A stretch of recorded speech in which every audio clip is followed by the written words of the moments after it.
new rules for brand behaviour. Be useful.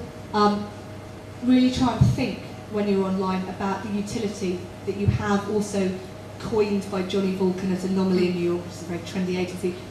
Brand utility. So things like the great work that AKQA did with Nike and running, based out of the insight that real runners are snobby about their running shoes, don't think Nike running shoes cut it.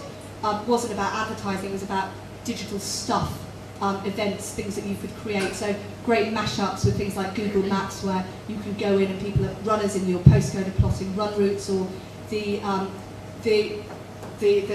partnership, the mashup that they did with Apple and Nano, and the chip you can put in your shoe that tracks your run, and all those kinds of things. To me, that's not digital pus.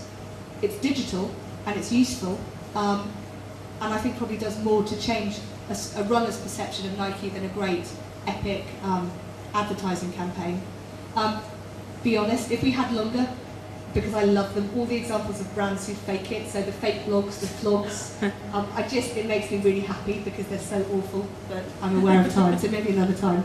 And then the final one is just sort of be inclusive, and I guess it comes back to the thought about transparency, but how you can include your brand and what you're doing. I guess Google is a really good example, and maybe Gmail is probably the example of that, which was, ultimately it started off by being emailed out to 10 or a limited number of sort of in-the-know techies on the West Coast.